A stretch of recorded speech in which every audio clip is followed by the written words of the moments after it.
if you bring your Michigan buddy to your #1 public I land was spot not- in Kentucky, and he pulls up on a spike, I did not. you get really nervous. So What? Okay, just for clarification before we leave, this spike, I could hear something coming over the ridge, and I'm like, do you hear I know that? what this is. He's I've like, already looked He's at like, it. do you hear that? I'm like, do you hear that? He's like, no, I don't hear it. And I start turning around in the saddle. I'm like, there's a deer on the ridge coming, and I pull up the gun to see what it was. That's it. I could see it was a deer. It was all good.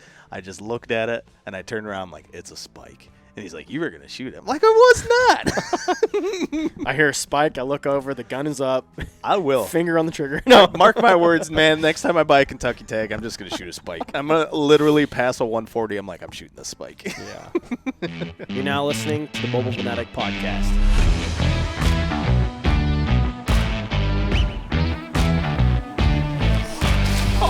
That's a giant.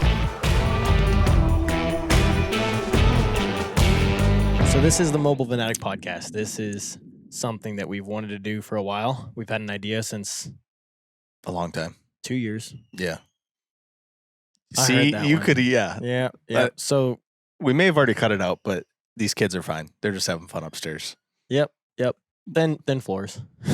Yeah, it must be. No insulation. We're in the basement of my house, and yeah, upstairs is a little loud, but that's okay. No, so the Mobile Venatic podcast, it's been definitely something we've been wanting to do.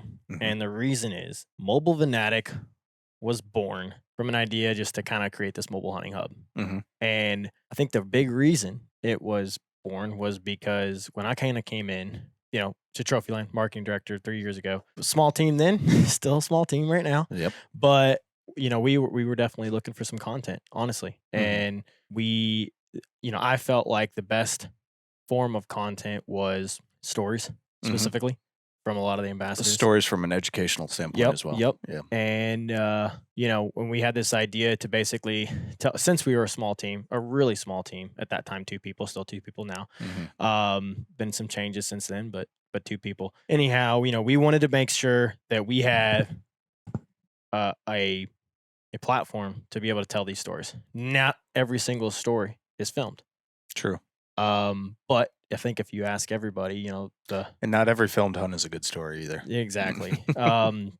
But I think if you ask anybody and everybody that has been, mobile hunting to a degree, I mean, honestly, any hunter out there, they've always got this story that they want to yeah. tell at the bar, or they want to tell their buds at camp, or they tell their family at Christmas, whatever. If even if it's just one story a year, or just that big story. Or their wife Of that their doesn't life. want to listen to it. Yeah, and it's the 7th time that the wife has heard it. Yeah. So, but when the original idea kind of was coming out, and we were building an ambassador team, we kind of heard a couple stories that we're definitely going to be telling on this podcast, and maybe even this first episode.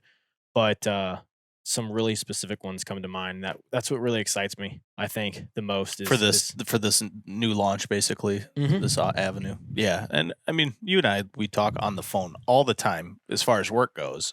So it's like, what's the best 2 people to just start chatting and have everybody else listen to us ramble?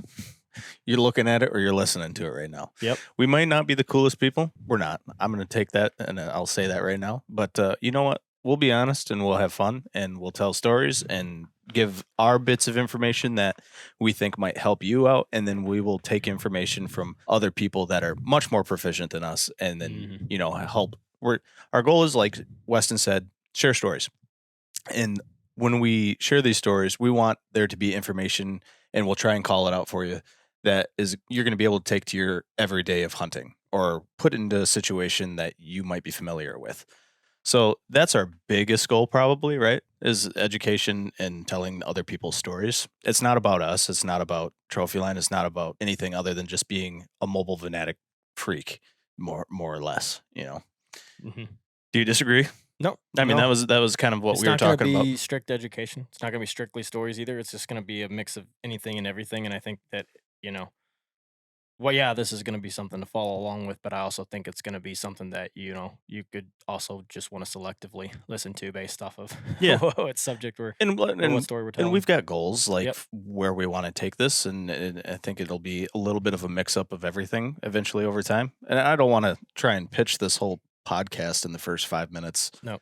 to make you listen to everything, but we can be funny, we can be serious, we can be educational, we can also just be giving live updates. Let's put it that way, because we've got hunting season that's not too far away from us right now. This is the 2nd of July that we're actually recording this. I'm not sure when this will be actually launched to the public. You could just imagine the random stuff that we'll be getting into now into hunting season. Outside of hunting season, we can even bring in products, talk with specialists when it comes to products and all that type of thing as well. And just, be here for you, listeners, viewers. We are here for you.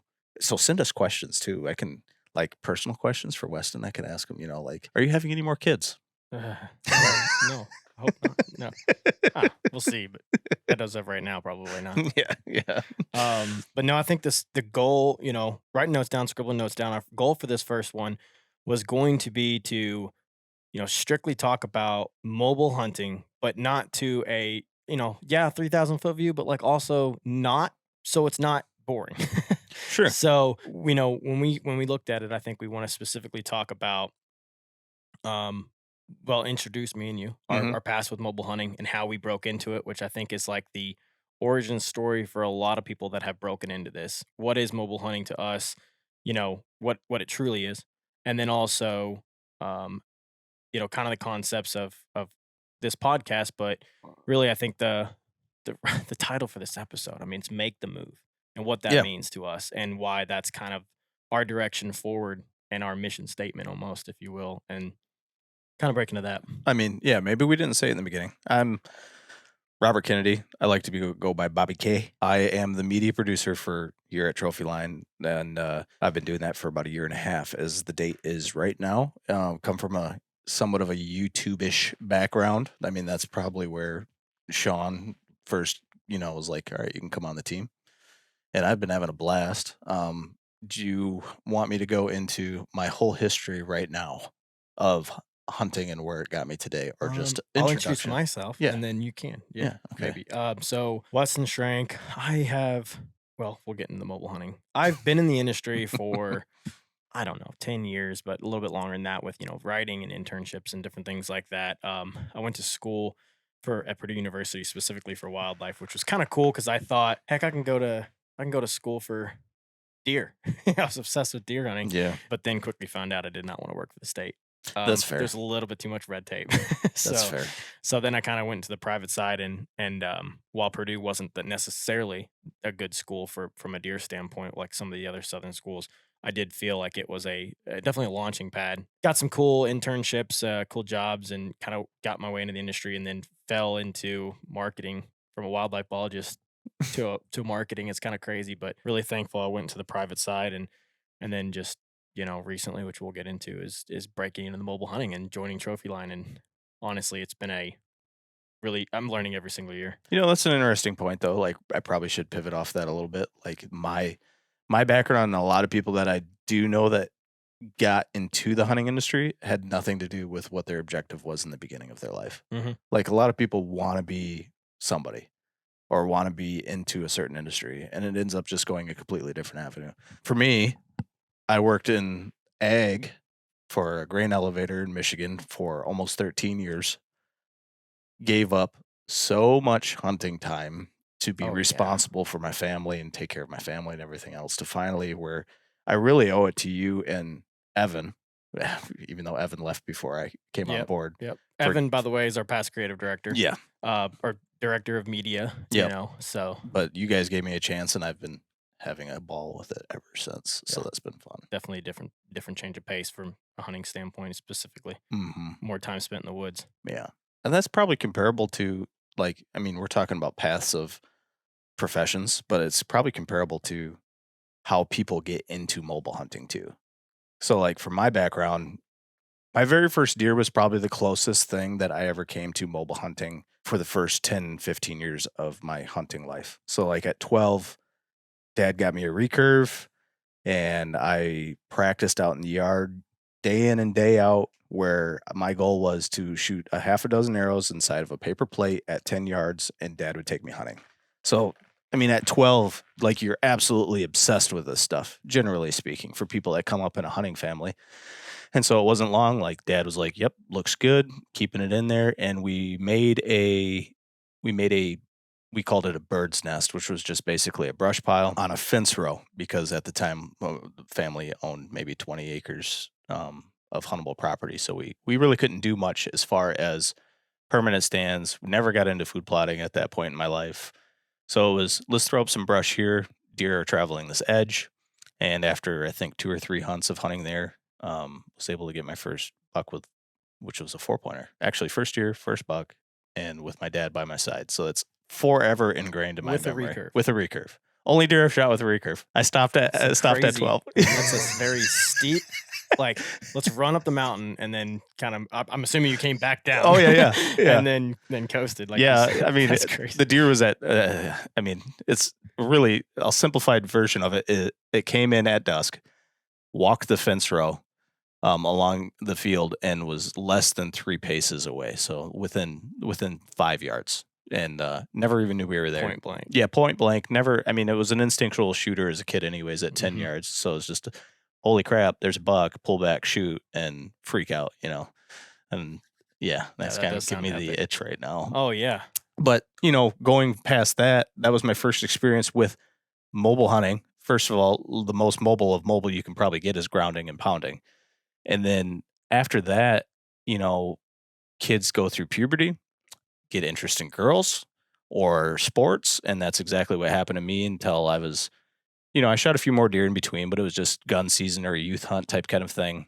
And then finally, again, in my mid 20s, I mean, I'm still hunting all through this time, but mid 20s, all of a sudden I realized like there's more opportunity outside of the family property at that point. And I got tired of staring at the same old trees every time that I got out there. And I got tired of just everything was predictable to an extent. Yep. And I will say I love being able to hunt private land, but it can be so boring when the deer are probably going to come from here. They're not going to go there. The the routine. Yeah. And so finally, I think it was probably 28. I started mobile hunting from a hang on stand. And for the first year and a half of doing that, it was okay. Tried upgrading some stuff, and then Was that still on private at that point? that was on public. Okay. Yep, I jumped right to public because the same old trees. That's what was driving me nuts. I'm staring at the same old trees every time. Yeah. So public was pretty close to me, and that was kind of before, not like before the craze of public. Because I would say there's a little bit of a craze now with all the social media pressure. For sure. And so it was really nice to go out there. First 2 sits, could have shot a 1.5-year-old buck. And being from Michigan, I had the itch. I'm not gonna lie about it, but I didn't do it. So I don't know. It's just I didn't want to. I just didn't. And so 1.5 years of hanging hunt, switched to a saddle after a few years, and came along with Trophyline after that. And the saddle hunting has been, I'm not going to call it a game changer, because that's an overused phrase, but saddle hunting in my book for me is the only way that I would like to mobile hunt, unless I've got to hunt something from the ground where we can't get into a tree or there's no cover type kind of thing. If I can get into a tree, it's going to be with the saddle, because I just feel like it's very versatile, lightweight, being able to just make the move when I want to make the move. And that's where I'm at today. And I don't see that changing anytime soon, other than maybe like some Western hunting. I haven't done Western hunting with a saddle yet, just because I don't know the West as well to know where I could hop up over a watering hole or a wallow or whatever. You probably don't have enough experience. I mean, I don't either. To have enough experience to make a confident move to sit in one spot or to that degree. Right, exactly. Or commit to something. I mean, weight there is a different story with weight here.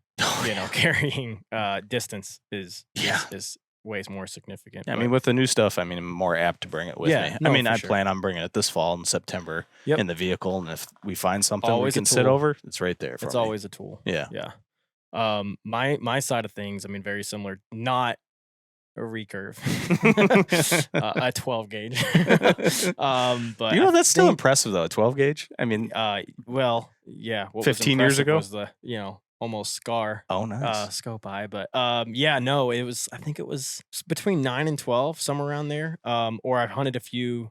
I might have hunted a little bit, before I got my first buck. It's kind of hard to remember the exact age, but we owned just 12 acres, and it was deer. There was deer there, but dad, he's a residential home builder. Was a residential home builder. He's retired now, and he had some access to some property, some good farm country out in the country. And as a kid, I loved to go out there. We went and did the hunter's ed class. I think maybe that's when I started at 9. Anyways, we went out my first year, 12 gauge Browning BPS with a scope on it, and was just all up in that scope in a buddy stand and little 4-point spike with browse, and came in and I broke its back on the first shot. And it's a horrible scene. It's Well, especially as a kid too. screaming and Yeah. trying to get away with its just its front working, and hammered it again. And I have blood rolling down my eyes. I'm about ready to fall out of the stand. And then dad went and finished it off. Oh, that's And good. so yeah, Good it old was. pops. Yep. So it was, but in the same respect, it was always that property, and it was always um there was only 3 or 4 stands, but there was multiple people hunting. You had to stay in that area. Yeah. That's all you could do. Yeah. And we would only hunt till 9:30, 10 o'clock, and then we'd come back. We had some cool traditions. Always got a glass Coke and a sausage egg McMuffin or whatever, and Mhm. coming back at the local little deli shop. And then I would actually go into the basement, and I remember because we had a big screen TV, and then we had windows facing our 12 acres of woods, and I'd watch Drury's. Oh yeah. It was back then. I don't even know what season. That's or all whatever. we'd ever watch too. Yep, we'd always watch because my brother was a big hunter, and he always had a ton of the DVDs, and I'd be watching Drury's, but it would be like 11 o'clock at night, and we only hunted the route. We only gun hunted at that point. Mhm. And I'm looking out the window, and there's bucks chasing does, and I'm just like, I guess I just had that like glossy, everything is cool, like wow, but not like a real application. Like we don't have any stands back there. Mhm. I shouldn't just go after them. It's like I'm Yeah. gonna mess it up. Yeah. There was just like a disconnect, I think, and I think it was about that time when the Drurys were really getting big that the whole thing of a sanctuary, like yeah, a sanctuary area on property, it was super important, which it is important when you're trying to do land management Mhm, and mhm. stuff like that. But like, I feel like at a young age, so shot my buck at 12, jumped to 14. That's when dad started doing land management, Yeah, like yeah. and habitat improvements and all that type of stuff. So it got ingrained early, like you never go into a sanctuary. Mhm. And then it just drove me nuts. And now that's completely like I still respect the sanctuary Yep. areas, but I push to it. Yeah. See, where we couldn't manage anything with the 12 acres. It was just a Sure. little bit of field, and then like now looking back at it, you blew everything out just to even get in the stand. But I remember some things started breaking loose when I was 15, 16. I was starting to get my own license. My neighbor came over and handed me one of those Whitetail Institute seed sample Mhm. packs or whatever, and Mhm. so I sectioned things off. I had dad run the. We didn't even have a tiller. He took, he built houses, so he had a skid loader, and he break the teeth Hey, in that and works. just pulled back a couple times, and I segmented it all out. It was trying to be all scientific, and it was weeds, and but we left that whole area unmowed. Yeah. And the deer started bedding in it. And then by that time I was, I had a Browning micro adrenaline, my first bow, but I was still super young, not a lot of experience hunting. And I think I shot a buck fawn. That was like my first, Oh yeah. my first kill with a bow. But I was, I just was gonna kill anything that walked in front of me pretty much. And I mean, it was cool, permanent standstill, and really I didn't even break into that mobile hunting scene, but it was also a break into it from a necessity standpoint for me. Mhm. I was already into a hunting career, and but I was starting to jump into it. Sounds my That's a phone too. that's rule number 1 they say is you're not I don't supposed to even have know your where my phone is. Oh no. In fact, We've been um, interrupted by technology. so anyways, I started mobile hunting, and we were doing some film stuff back then. Back then it was called Buck Advisors. Hmm. And we were filming, and we were doing some stuff for Muddy Outdoors. And back then, actually specifically that year, and a little bit before that, Midwest whitetail was really hot. Mhm. Um, the what was that called? The outfitter stand, like, was the hang on you had to have, and like we were doing all this really cool content. And we were chasing some we were starting to target and chase specific bucks, and we were starting to play that game, and we were Mhm. moving around, and the game was working on private property, and that only, I mean, for me, it only lasted 3, 4, 5 years. We were doing heavy food plot stuff. I was in the food plot, QDMA Mhm. background, pretty heavy in college, and then the the drop off for me, I think I was probably, it was 5 years ago, so I probably would have been, yeah, I would have been 26, 25, 26. Pretty much lost all the private ground, whether Ah, it was COVID or property selling, changing hands, some access just dropping off, whatever. It went basically from 600 acres between over the course of the last 5 years, like 700 acres down to actually probably even more than that at this point. I am down to 40, 35, you 40 acres. started with that many available acre? Well, not when Yeah, you were between really little, Indiana and but Kentucky. No, yeah, literally just from like that 25. I had it for a couple years, dang. and you know what? I was killing some good deer Yeah. Well, yeah, I mean, with that's yeah with every single year, if and you're not then watching this on YouTube, I mean, he's got a whole wall right here of they're not just all mine. I mean, my wife has a couple, and I have a couple more in the garage. yeah. That's But not, same property though, right? The Kentucky property or no? yeah, the Yeah. Kentucky property, and then also um some two Indiana deer, and then I have some other Indiana deer in there. But it was like um gone real Yeah. fast. And we also picked up and moved way closer to this public. It is a 40, I mean, it's a 25, 30 minute difference getting closer to the public, which definitely helped. And then all of a sudden I had to slam on the gas pedal and change something because I didn't have anywhere to hunt. Yeah. But at that time, it was the exact same year. And I've talked about it on the podcast before, but I went out west for the first time. Mhm. Midwesterners going out west, and I started getting into gear way more than I've ever gotten into gear. Yeah. Before I didn't care. I just kind of cared about the tradition, kind of culture, kind of, just the experience of it. No, yeah. And then I fell into the gear side of it, and that changed everything. I went out west with 30-pound, 5 day, 3 to 5 day pack for food and everything, and Mhm.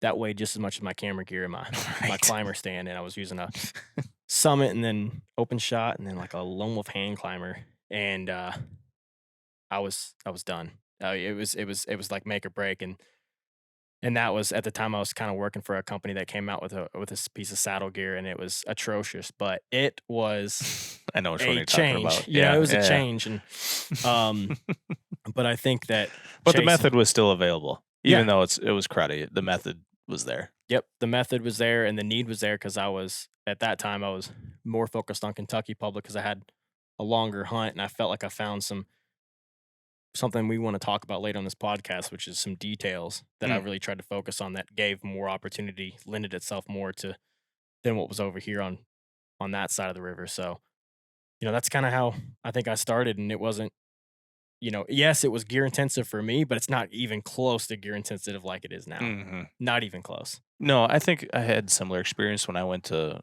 Colorado for the first time. Like I researched a bunch of gear beforehand, got a bunch, but I was really light compared to some of my other buddies who I would definitely call gear junkies. Hmm. And I think I've always had a minimalist or at least minimalistic approach to hunting because like I've always had the mindset of you don't need fancy camo or all this gear. What you need is a weapon and an understanding of the wildlife you're chasing and then the ability to chase that wildlife. And depending on the method, that's where you kind of get into like making the move of either to a climber tree stand, saddle, pound and ground.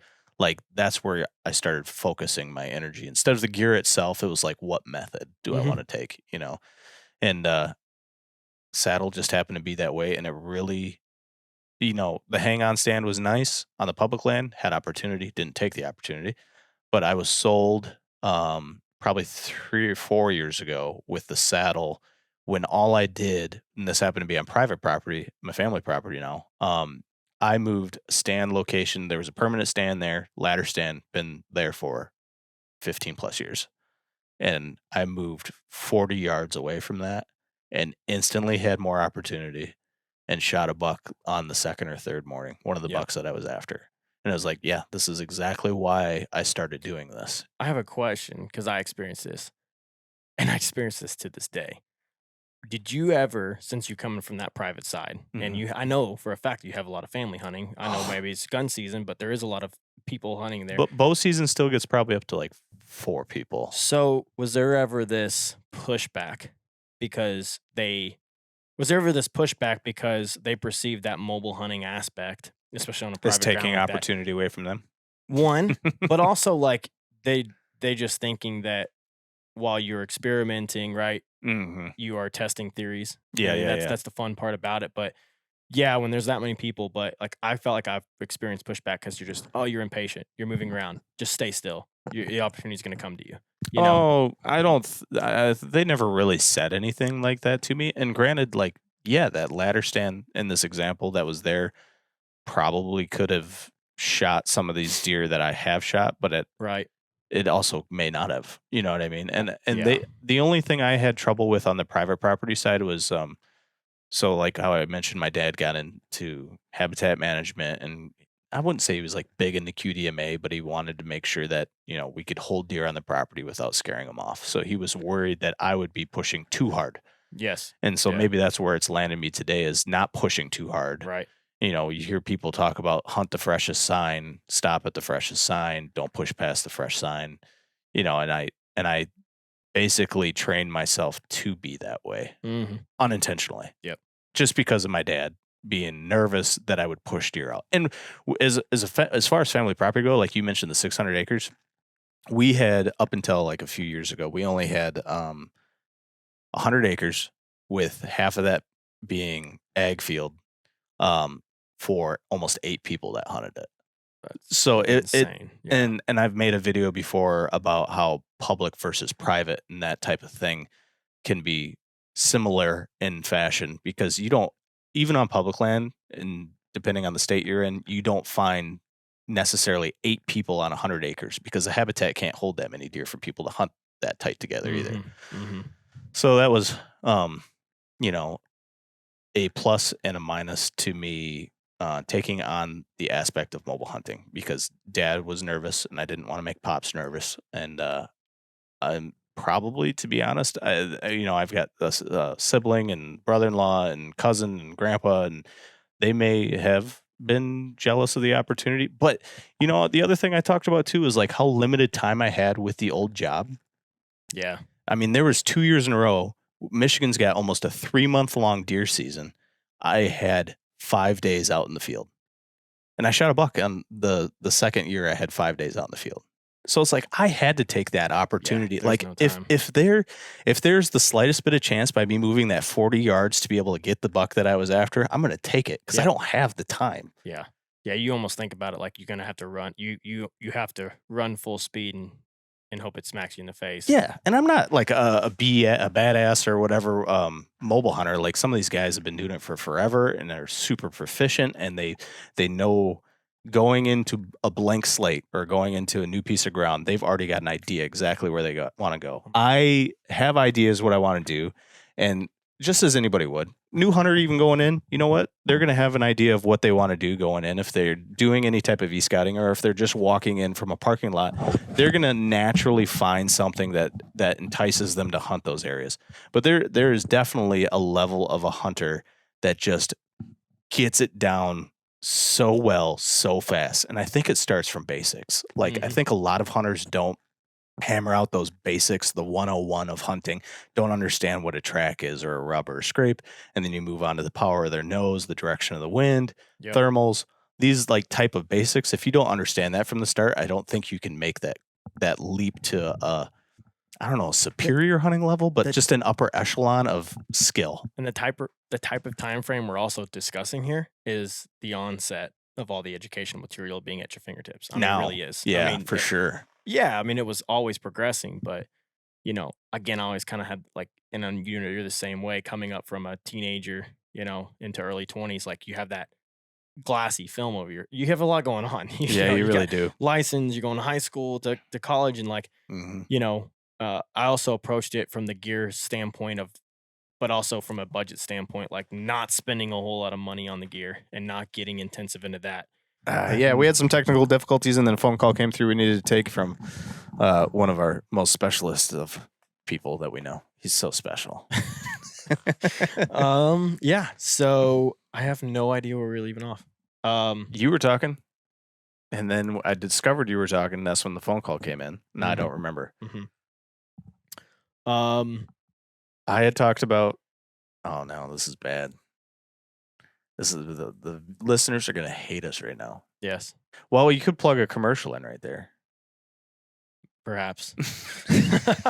Okay, so I mean, enough of talking about our past. I think with mobile hunting and breaking into it. Mm-hmm. I think what's probably more important to talk about is, again, I know where I left off was more.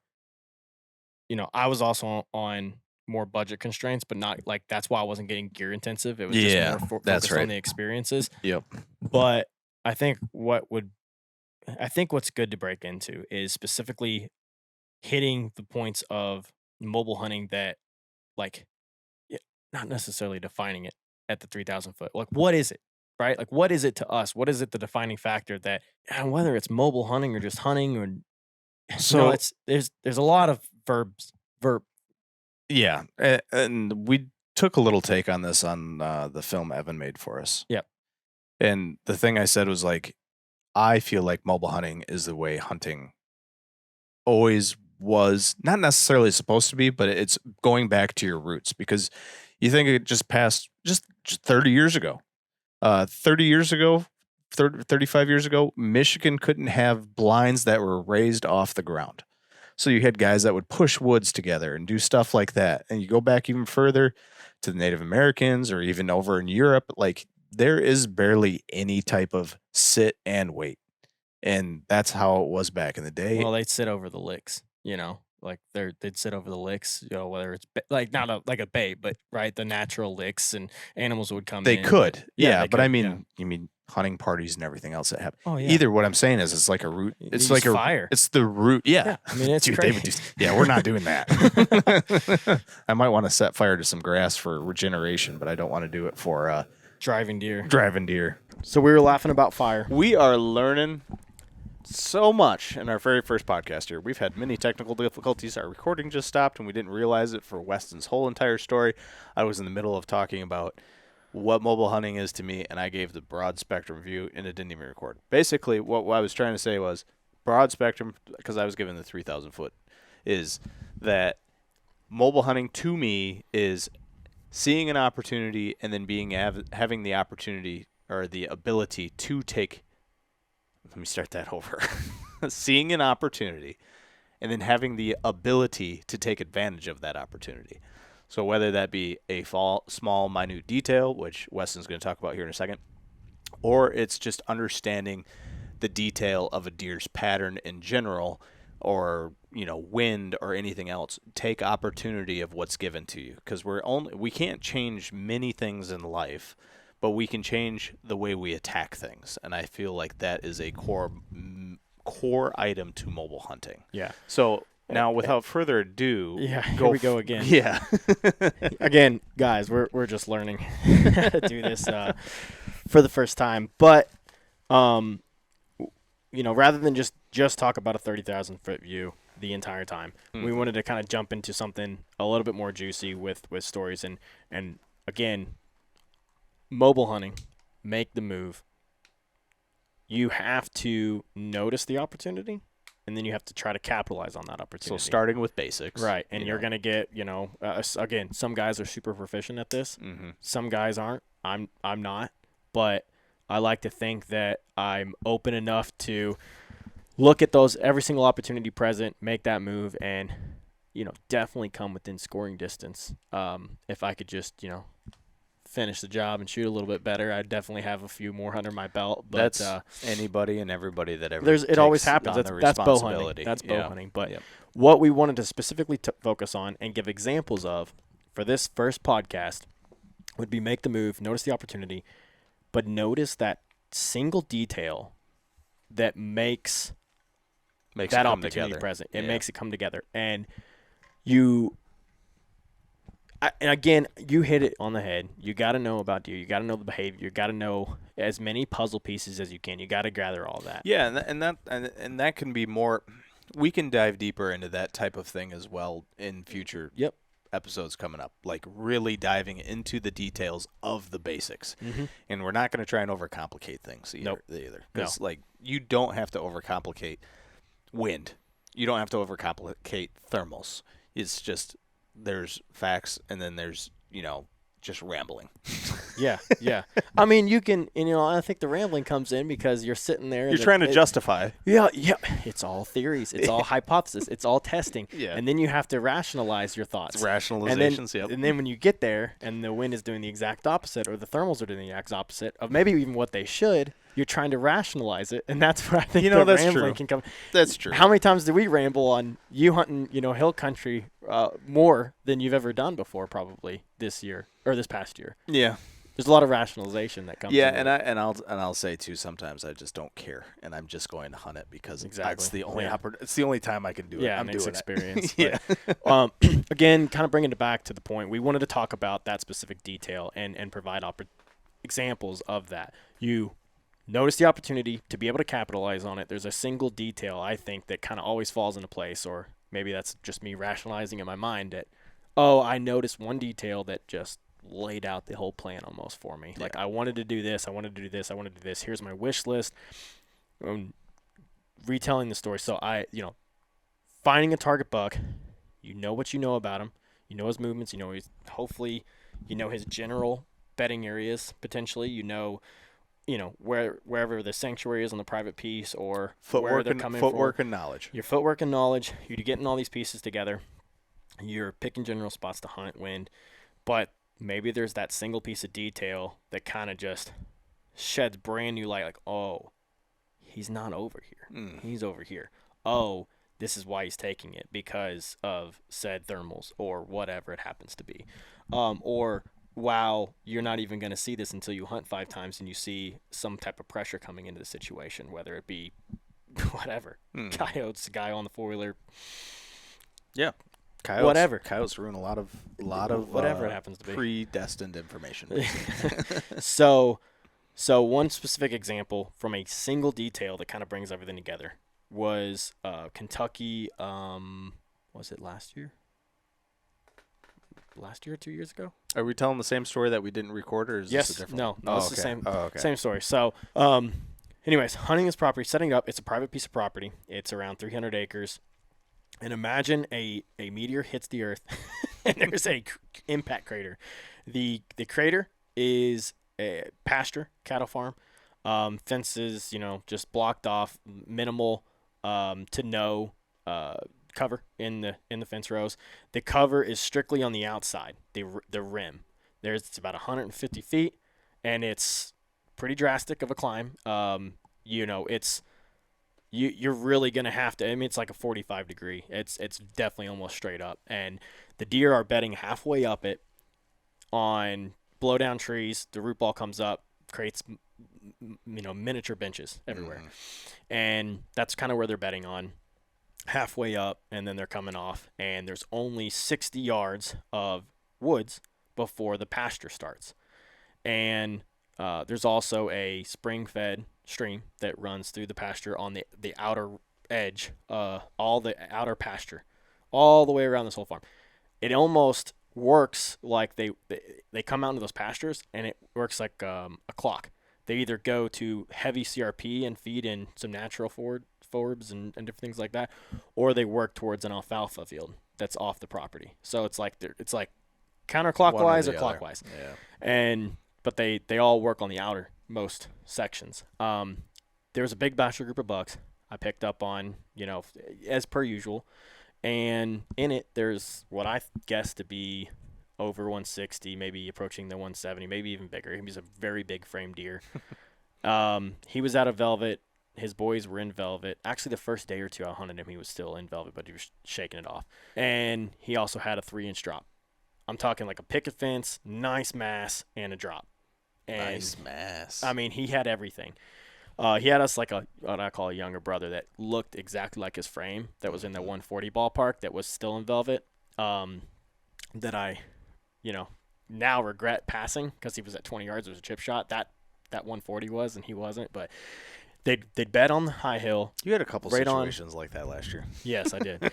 They had so they're betting on the property line of all this impact crater pasture and then the big 4 CRP, and they're coming down and they're either going, the only place I could really hunt, thinking kind of more old school, was a hang on that I had placed right there on the edge, and it was on a scrape and the path that they're coming down if they're working on my side of the fence. Mm-hmm. If they're not, they're on the neighbors and then they're working out into the pasture closer to the stream in an effort to get those thermals because it's all working that way out the pastures. So, I think I hunted that deer. Out of 8 days, I hunted him 6 days. 2 days I had to come back home, and then I came back down. I live in Indiana. And was there pretty much every time I hunted him, I was within 100 yards of him. The closest being like 45 yards, but he was on that side of the fence or cover or whatever it happened to be. 60 yards, 45 yards, whatever it happened. It was just constant. It was a dance. It was a dance. And at one point, I remember dropping my rangefinder to see because it was kind of foggy, and I dropped my rangefinder, and it made some noise, and he just picked up his head because he was already out in the pasture because he had taken the far path that night. And I'm like, God, I mean, he knows I'm here. And it was actually after that hunt that I'm going in again, not changing anything, but like my mind is already starting to work. I'm like, I've got to do something different here. Mm-hmm. The end game is always they're out in the pasture. They're always coming out by this stream. And I'm like, oh, if I could only hunt this stream. Well, why do you think they're always going to that stream? Here's just a little pivot of that. The thermals. No, the thermals are sucking for sure, and they're catching more of that. But what also is, that's the better growth on the field. Sure. I also thought and different things like that. But anyways, so I'm going to my stand. There's the only cover on this stream, the only hunting opportunity to get on these deer before daylight ends was a single sycamore tree, and it's not a tree that you want to climb and put a hang on in. Not even a saddle. Like there's nothing there. So I'm going to the tree stand like I always do, just thinking something might change. And I throw my binos up because I catch some movement, and he's just turned his head. He's bedded under my stand. Like I'm talking 30, 40 yards off my stand, just looking right at it. And he's just sitting there chewing his cud or whatever. And I'm like, I can't. There's nothing I can do. You can't put a stalk on it, yeah. And I remembered thinking, how close were you to when you spotted him there? I was across the pasture. So there was a break of that small fence row of a little bit of woods, and I was just sitting there. So he can't really see me. Checking. And there's a lot of cattle work that goes on. Yeah, so I didn't know if it was like a 60 yards where you could have it's easily like probably 200-300 yards. Oh, wow. So I'm spotting him out of it. Mm-hmm. And anyways, long story short, like I'm looking for opportunity. I'm like, I can't make a move. There's one tree on the edge of I'm talking right on the property boundary, but it is a homestead tree. Mm-hmm. This thing is massive. You're gonna have to screw in steps or something. Got some girth to it. I'd have to hook 4 8-foot daisies or whatever. I was trying to work it out in my head because I had the gear, Yeah. And I was just like, all right. And this stream had actually had more cover on it, but it was about to be fenced to keep the cattle out of the creek, and it has a dozer, and it basically cleaned up the sides of the stream. So we got a little bit of mud. There's no cover at all, but there's that sycamore tree that they left. Mm-hmm. And there's a stump by it, and that sycamore tree actually had some growth coming right out of the base of the stumps, just big old sycamore leaves and cluster. And I had a wader, real cheap waders in the back of my truck. So I was like, okay, I'm going to go back to the truck. I'm going to get those on. And this stream bank is literally like this cooler, maybe a little bit bigger. I sunk my legs down in the mud. It took me like an hour to get there real carefully so you wouldn't notice anything. Kind of crawling through that whole tall grass field. And then basically sunk my legs into the mud, sat facing it, put my bow up against the tree, and I had a little window that I cut out. And I was like, okay, I'm going to draw on this tree, between the tree and the stump, and I'm going to draw when he's starting to walk this way so I have some cover. And he comes out with his boys. They get within 45 yards at the closest they get, and then he's starting to work closer to me, but for whatever reason, he kind of like picks up his leg and just starts kind of exiting scene or starting to work. Animals do animal things. Yep. And I remember I was like, okay, make or break. every step he's getting further. So I had him at 45. I'm like, he's now at 50. And I stop him. I pull back. He's kind of quartering away and let it loose. And he drops and turns out of the shot. And I remember it scraping his shoulder kind of and just going through his brisket. So we had blood. We had a blood trail, but it wasn't anything too much. And he went into, a very big CRP. Carotid. No. Yeah. He went into a very, very big CRP field, got permission from that landowner, and was trying to find anything. I was, body searching.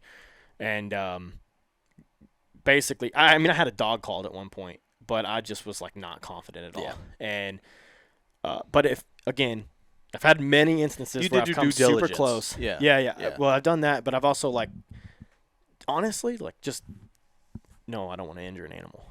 But sure, I was so happy that the hypothesis theory testing, it worked. Yes.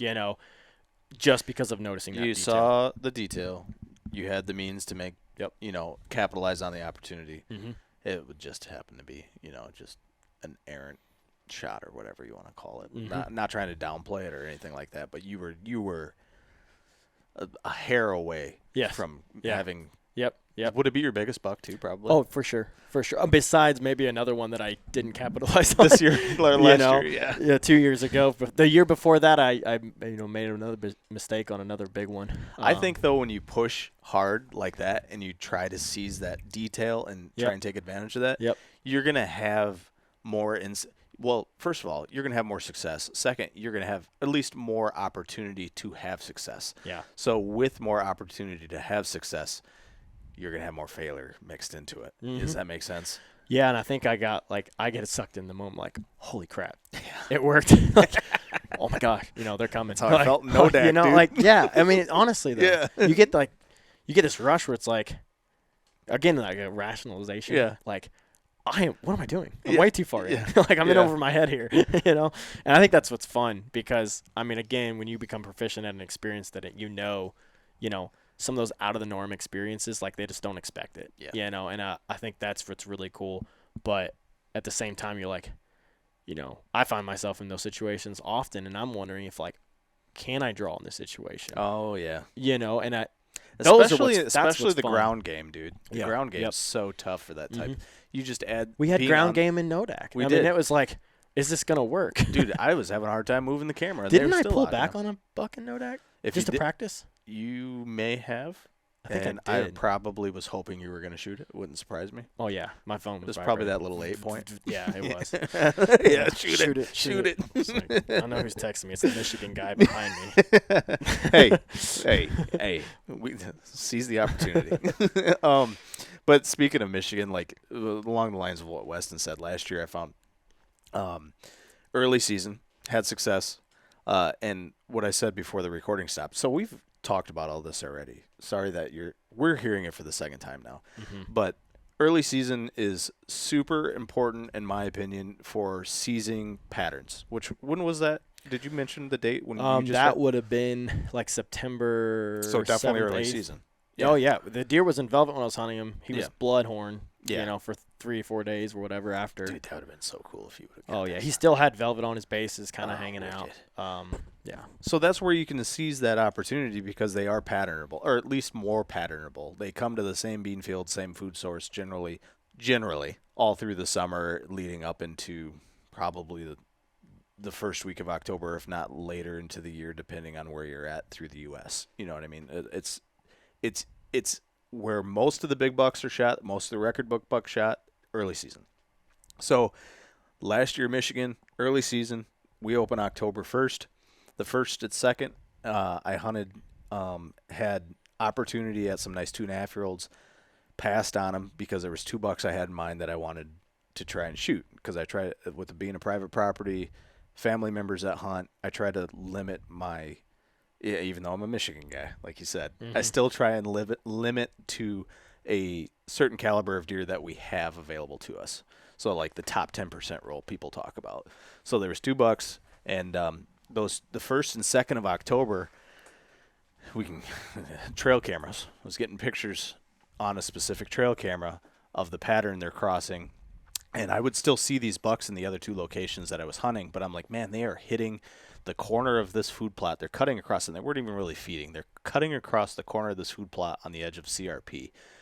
And I just seized the opportunity on that pattern. I'm like, I've got to make the move to go sit in this spot. And I moved down because it was all food source. Early seasons, generally all food source based. So I moved in on this food plot, and I didn't realize the main reason why there was congregations of deer there as I was setting up.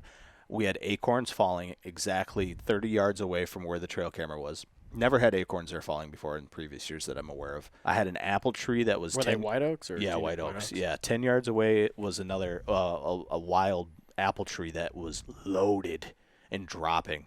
And then plus the food plot on top of it. And really, it wasn't, the deer didn't have as much interest in the food plot as they did. What was the plot? Clover? No, that would have been a brassica and cereal Right. grain mix. So they wasn't popping yet, potentially. They hit it. They would like mill through it on their way to Yeah. where I was, Yeah. basically. And so it was the most bucks I've ever seen. It was a banner year in general last year for me, especially in Michigan. But the main buck I was after was what we called the Big 8. We're really creative with names. The Big 8 had 7 to 9 inch brow tines, beautiful frame. I mean, it wasn't far off from the one sitting behind your head there. And I'm like, all right, I'm going to get there. I got there. I got to the spot. There's a tree stand, a ladder stand that had been there for many years that I had hunted before, but it was almost 50 yards away from where I needed to be. So I slid down to where I needed to be, closer to the edge of this food plot, unknowing to me, closer to the apple tree. And all that was there was a pin oak that was the size of a 1 liter bottle. And then by the time I got set up, it was half the size. So I'm in the smallest tree I've ever hunted before. I've heard people saying hunt where you can. And that's what I did. Climbed up there, saw deer after deer after deer, had deer walk right underneath of me, milling on the acorns, milling on the food plot. And then right towards dusk, the second buck that I was after, which was a mainframe 9, kind of lopsided, he popped up out of some grass, he was probably bedded 150 yards from me, and started making his way my way. And I instantly knew, like, it was going to happen. And it was funny because I put on Instagram that afternoon before I even went out hunting, like, I'm gonna get one tonight. Is that the one where? No, that was Nodak when Audrey said. This was a Mobile Venatic. So if you guys want Yeah. to see the full story of it, this was a Mobile Venatic video on our YouTube. So Trophyline YouTube, then not Man Over Beast. What was the name of that Mobile one? Venatic. I couldn't even tell you right now. I forgot. That's almost. Yeah. I got kids too, man. My memory sucks. Yeah. But long story short, wrap it all up. I had opportunity at him at about, I think it was just over 20 yards. Made a slightly further back shot with a smaller fixed blade. Ended up finding him the next morning. We found him that night, still alive, backed out, came back in the morning. Coyotes had already gotten to him and just to his butt, but still got a ton of meat off him.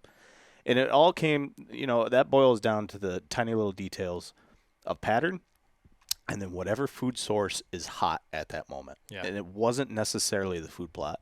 It was more, I think, the congregation of 3 food sources being there for them. Yeah, the diversity plus, like you said, I mean, I guess in that scenario, the detail was maybe the acorns for the first time. Like, Yeah, what the heck? right there. Yeah. I mean, neighboring properties usually have acorns, so we'll see a lot of deer move off in the early season Are feeding we talking on the like neighbors. really big trees or just No. like one tree hit maturity and then started dropping? So it's almost a fence row. So like it's river flats is what I'm able to hunt. So Right. it drops down 12 feet in elevation. Woohoo! Big elevation change. Mm-hmm. But it was just a 25-foot wide strip of maybe 50, 60 yards in length that Right. the oaks were. And they were all, the biggest one, I don't know, the size of a basketball, and the rest of them were probably the size of like the pin oak I was in, the 1 liter bottle. Yep.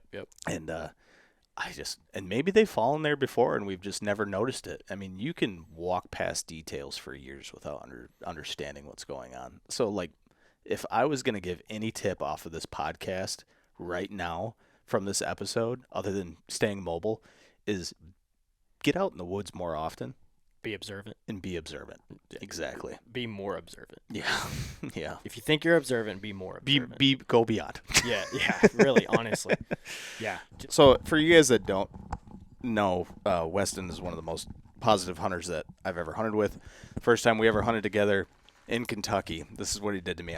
Before I even came down, we'd met in person that summer, and that's when I started to build a relationship to come on with Trophyline.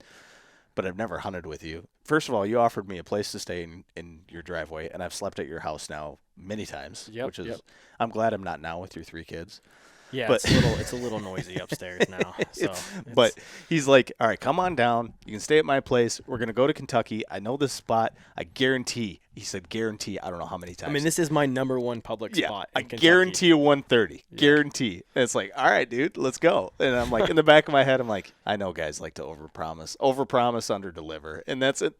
Basically, in the gist, what happened, we had fun. We did. And we saw bucks. We never saw anything 130 caliber. Was it just a 6 point and a spike? Yeah, something like that. Much. You know, I mean, I was going off of 2 years of having deer way over 130. Well, and here's the thing too. Like, you hadn't been on that property in a couple years, so the details may have changed. You know, we found lots of great sign where he had historically had good information. When you say that, we're talking like 200 rubs. I mean, it's like for public land, it was really, really, really good. Scrapes everywhere, mud trails, cattle paths. Yeah. Oh my gosh, it was tore up. So positive hunter. Yeah, definitely stay positive. Mm-hmm. I probably get down a little more than I should, and I try to stay real with it. But being positive can give you so much more light while you're out there, and just to actually see the detail. If you're always down in the dumps and you're like, man, I ain't gonna see shit. Yeah. Are we gonna swear on this? Well, I mean, it's also like surround yourself with like the people we were at Nodak with. Yeah. A lot of our the guys that we partner with Trophyline, Trophyline ambassadors, like those guys are getting after it. They're positive. They're good people. Good people, and the people that most of the people we're either hunting with or coming in contact with through the industry, like they're getting after it. They're staying positive, and I think that kind of mindset will always lend itself to looking at the brighter side and keeping that mind open instead of shutting down. Sure. Because what are you doing? Yeah. You're keeping your mind open. You're being more observant, and you're looking for those details. And you're rooting for each other in that too. You know what I mean? Yeah. Like you in Kentucky, you were rooting hard for me. In Nodak, we were all rooting hard for each other. Anytime you want to know you want to know a good friend is one that's going to cheer you on to, hopefully you're the one that's going to succeed. But if you bring your Michigan buddy to your number 1 public land spot in Kentucky, and he pulls up on a spike, I did not. You get really nervous. So what? Okay, just for clarification before we leave, because we only got a couple minutes left. This spike, I could hear something coming over the ridge, and I'm like, "Do you hear that?" I know what this is. I've already looked. He's like, "Do you hear?" I'm like, "Do you hear that?" He's like, "No, I don't hear it." And I start turning around in the saddle. I'm like, "There's a deer on the ridge coming," and I pull up the gun to see what it was. That's it. I could see it was a deer. It was all good. I just looked at it, and I turned around. I'm like, "It's a spike." And he's like, "You were going to shoot him." I'm like, I was not. I hear a spike. I look over. The gun is up. I will. Finger on the trigger. No. Mark my words, man. Next time I buy a Kentucky tag, I'm just going to shoot a spike. I'm going to literally pass a 140. I'm like, I'm shooting this spike. Yeah. But on the record, there was 150s, and like you saw it. Baseball bat, like 160, 170. Great historic information. Oh, my gosh. Which is also important historic information. Right. So, I think that about does it. Hopefully this wasn't boring by any means. Yeah. Hopefully we had a little bit of juicy there at the end. And sorry we got the technical difficulties, and it's anything new is going to be a learning curve, even mobile hunting. Yep. But you can expect less of that for these podcasts and more education, more cool stories. Hopefully more fun and entertainment too. Yeah. And hey, I'm going to say some stupid stuff from time to time, so just take it as a grain of salt. And it's not to be offensive. Like, I'm not going to say stupid stuff to be offensive. I'm just going to say the wrong words. Yeah, and I might say things 3 times over and over again, and who knows what. I mean, we're human. This is the first time we've ever done something like this, so I'm enjoying it for the first time. It is. Hopefully you guys enjoy it too. And we hope to catch you guys on the next one, unless you have anything else to add. All right. Peace out, people. We love you.